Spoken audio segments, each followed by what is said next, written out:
Selamat pagi Bapak Ibu yang ceria, walaupun latihan kita sudah mencapai hari ke-9 ini.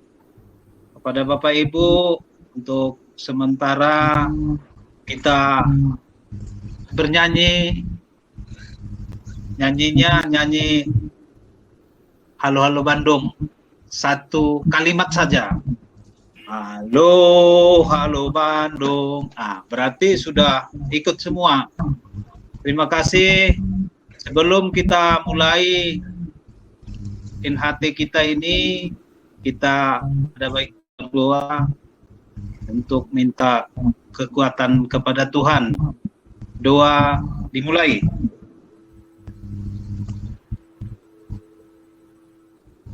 Doa selesai. Bapak Ibu sudah segar semua, coba tangannya diangkat semua dulu. Iya, ini dia, berarti sudah masih semangat walaupun sudah hari ke-9. Terima kasih. Dan untuk mempersingkat waktu, kepada Ibu Derhana diberi kesempatan untuk menyajikan materi yang saat ini akan kita dengarkan. Pak Manurung, saya ice breakingnya kapan loh Pak? Iya, ice breaking. Semangat sekali Pak pembawa acara kita ini. Itu ice breakingnya. Ya, coba. Ya.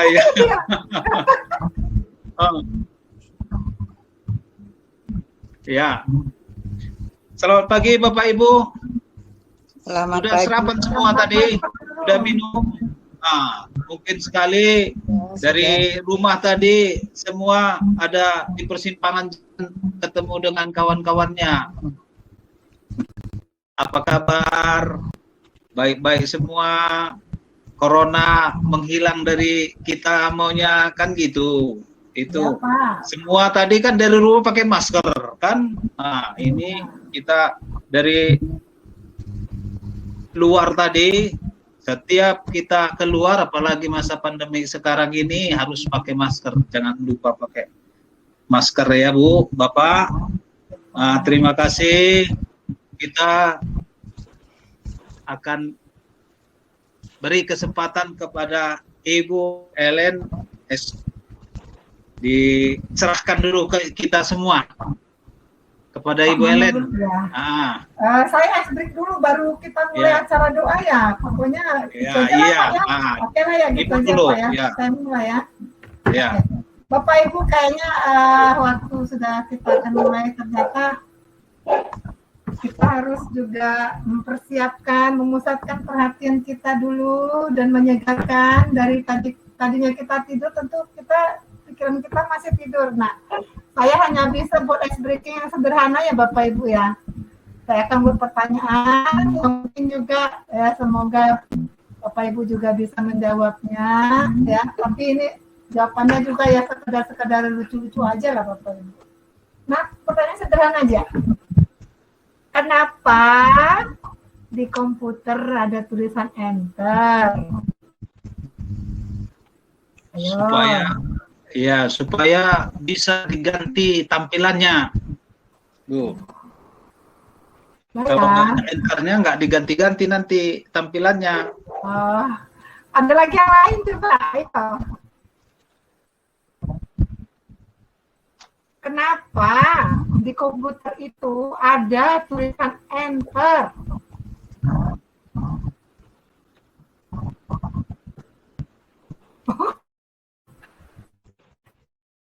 Nah Bu, ada lagi nih. Kalau enter, antar ya berarti.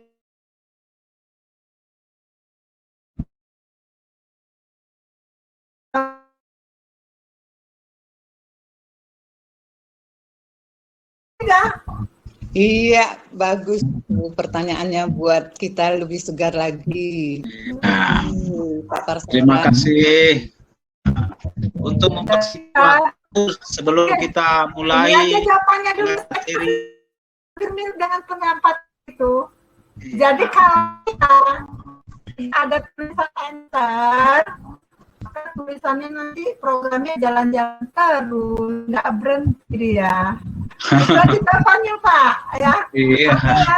Itu aja sedikit dari saya, semoga buat pengajaran kita ya Pak. Ya, saya kembali kepada Pak moderator ini, Pak Manurung, silakan Pak. Terima kasih Bu yang memberikan speakernya dan kesempatan ini untuk mempersingkat waktu sebelum kita mulai dengan materi yang Ibu derahkan.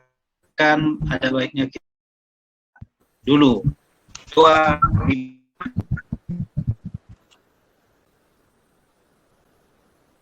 dua selesai. Terima kasih. Merah mana?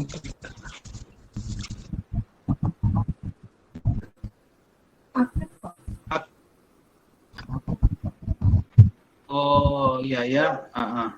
Kamera saya kecil kali itu. Untuk mempersingkat waktu, karena waktu sudah diberi kesempatan kepada Ibu menyajikan materi yang akan kita. Ibu, kami persilahkan. Ya, terima kasih Pak Parsaoran. Saya share screen dulu ya. Ya, Bu.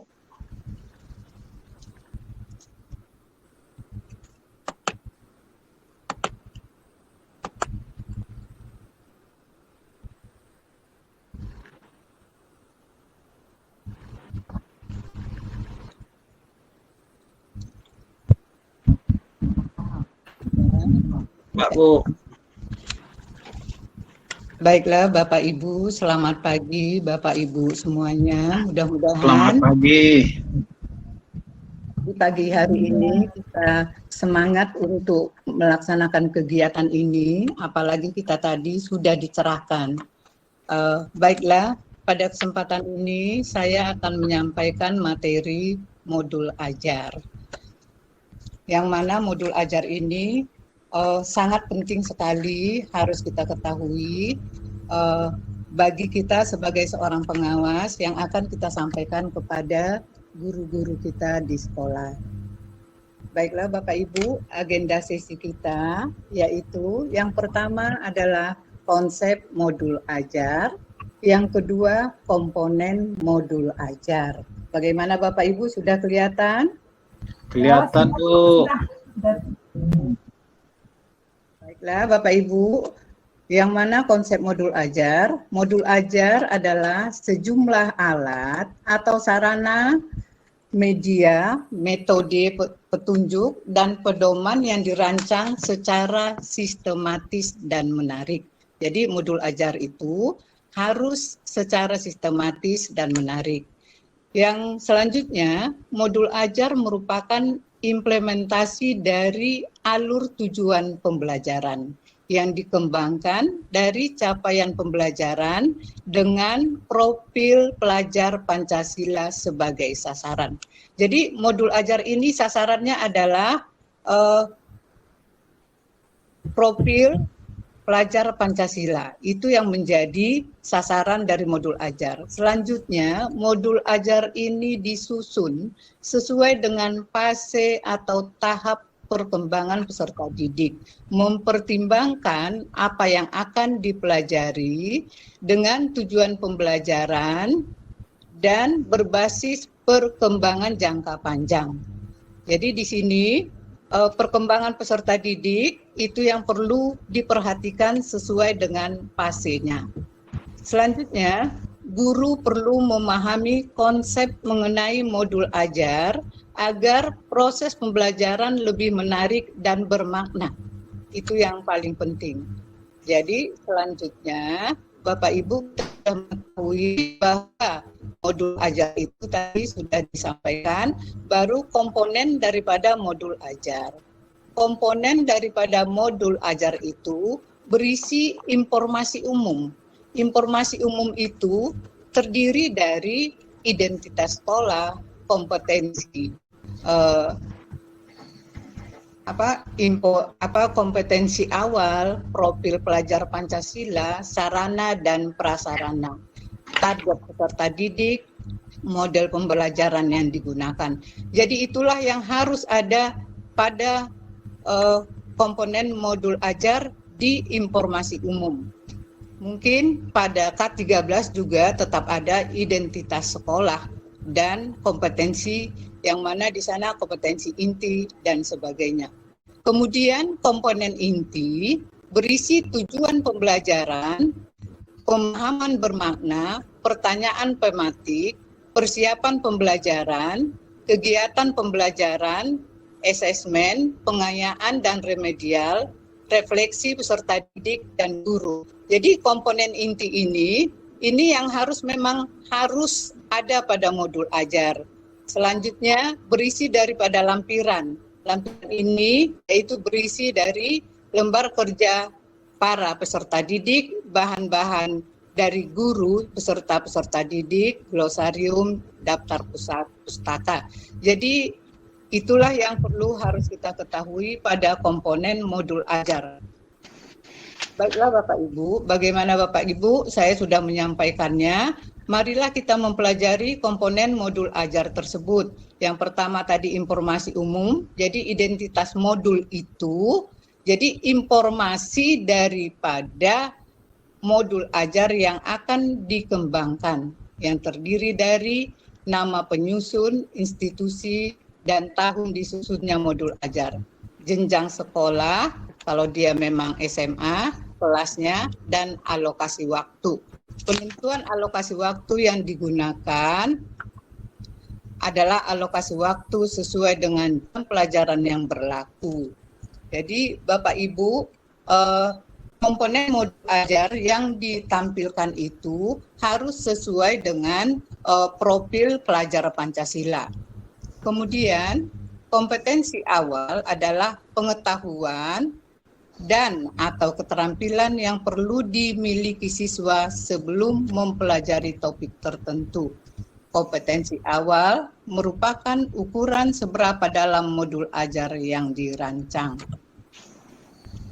Kemudian C, profil pelajar Pancasila. Inilah yang merupakan tujuan akhir dari suatu kegiatan pembelajaran yang berkaitan erat dengan pembentukan karakter peserta didik. Profil pelajar Pancasila dapat tercermin dalam konten dan atau metode pembelajaran. Di dalam modul pembelajaran, profil pelajar Pancasila tidak perlu mencantumkan seluruhnya, namun dapat memilih profil pelajar Pancasila sesuai dengan kegiatan pembelajaran dalam modul ajar. Jadi, 6 dimensi profil pelajar Pancasila itu saling berkaitan dan terintegrasi dalam seluruh mata pelajaran dan terlihat dengan jelas di dalam. Jadi terjelas dilihat di dalam materi, isi pelajaran, pedagogik, atau kegiatan proyek maupun asesmen. Jadi setiap modul ajar memuat satu atau beberapa unsur dimensi beberapa profil pelajar Pancasila yang ditetapkan. Baru sarana dan prasarana. Di sini merupakan fasilitas dan bahan yang dibutuhkan untuk menunjang kegiatan pembelajaran. Jadi sarana ini menunjang pembelajaran, di dalamnya termasuk materi dan sumber bahan ajar lain yang relevan yang digunakan dalam kegiatan pembelajaran. Jadi yang selanjutnya adalah target peserta didik. Target peserta didik di sini yaitu peserta didik reguler, tipikal, umum, tidak ada kesulitan dalam mencerna materi ajar.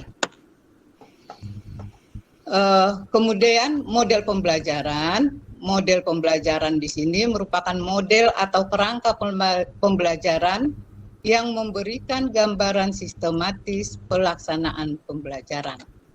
Model pembelajaran ini mencerminkan profil pelajar Pancasila. Jadi mungkin itulah yang bisa saya sampaikan kepada Bapak Ibu. Dan selanjutnya adalah tujuan pembelajaran. Tujuan pembelajaran harus mencerminkan hal-hal yang penting dari pembelajaran dan harus bisa diuji. Ini merupakan komponen inti dari modul pembelajaran. Kemudian pemahaman bermakna, yaitu adalah informasi tentang manfaat yang akan peserta didik peroleh setelah mengikuti proses pembelajaran. Jadi selanjutnya pertanyaan tematik dibuat guru untuk menumbuhkan rasa ingin tahu dan menumbuhkan kemampuan berpikir kritis dari peserta didik.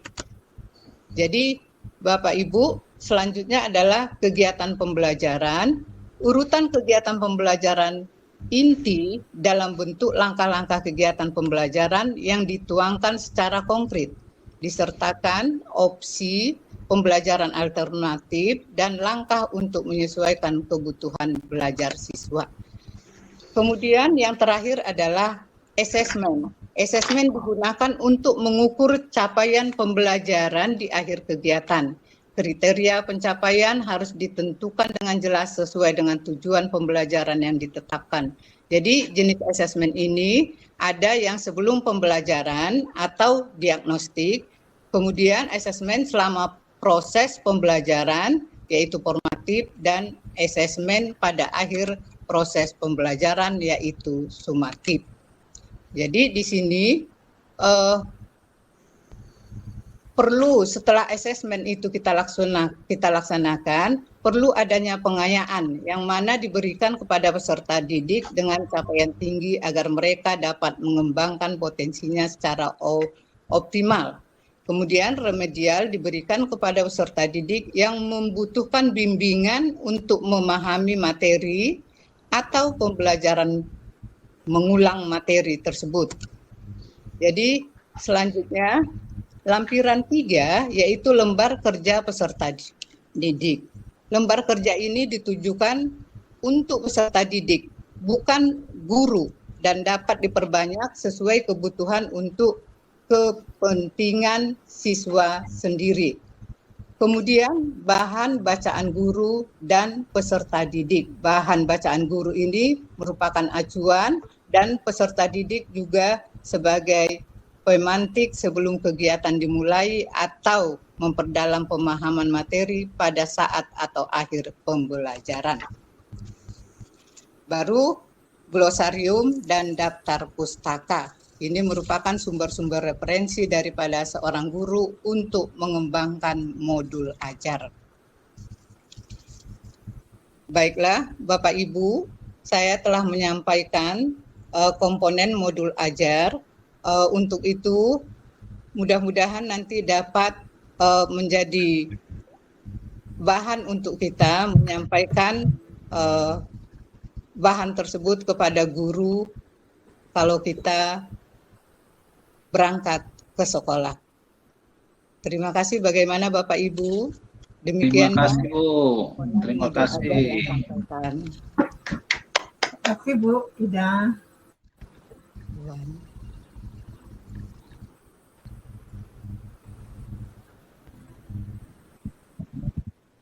Terima kasih kepada Ibu Dirana yang menyajikan materi yang sangat luas sekali kepada kita semua tentang komponen modul ajar. Mudah-mudahan dengan penjelasan Ibu tadi, kami semua yang menjadi peserta dapat memahaminya.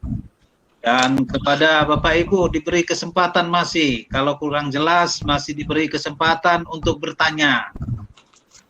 Ibu Dirana masih sehat.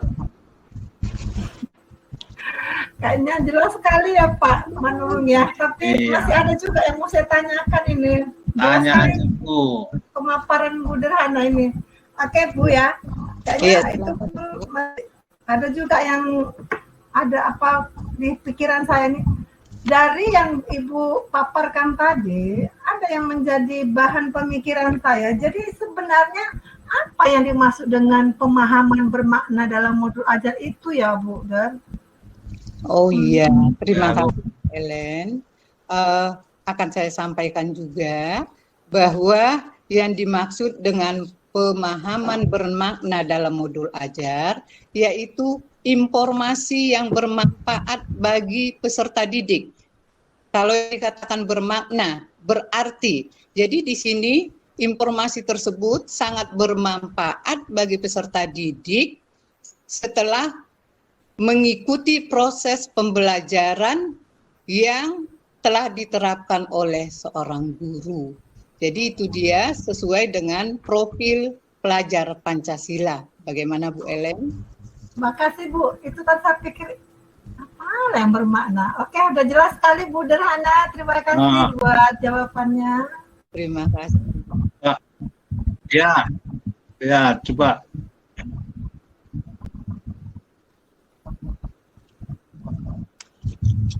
Iya. Diberi kesempatan. Terima kasih Pak Togi. Jadi model pembelajaran pada modul ajar dapat berupa pembelajaran tatap muka dan juga dapat berupa belajar jarak jauh, yaitu dalam jaringan, dan pembelajaran jarak jauh di luar jaringan. Itu Pak Togi, bagaimana? Ya, gimana Pak? Sudah jelas?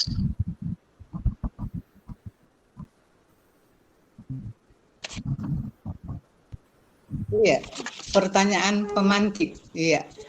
Baiklah Bapak Ibu, Pak Togi tadi menyampaikan ada pertanyaan pemantik. Jadi di sini perlu kita ketahui bahwa di dalam komponen modul ajar itu ada pertanyaan pemantik yang mana di situ pertanyaan pemantik itu sangat bermanfaat sekali bagi seorang guru, yaitu untuk menumbuhkan rasa ingin tahu dan kemampuan berpikir dari seorang siswa ataupun peserta didik, yang mana di situ memandu siswa untuk memperoleh pemahaman bermakna sesuai dengan tujuan pembelajaran.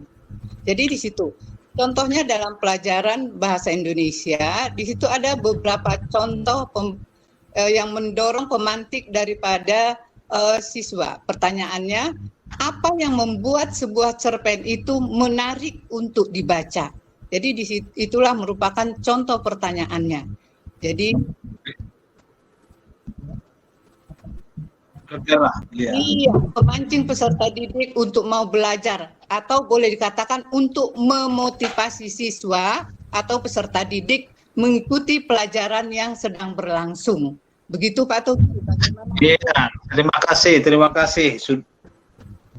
Waktu saja yang membuat kita untuk mengakhiri. Sebelum mengakhiri, kepada Ibu Derhana diberi kesempatan untuk membuat kesimpulan dari materi kita ini. Terima kasih. Iya, terima kasih Pak Parsauran. Saya akan menyampaikan kesimpulan dari materi tentang modul ajar. Di sini modul ajar kesimpulannya adalah modul ajar menerapkan materi pembelajaran yang didasarkan pada analisis kebutuhan peserta didik.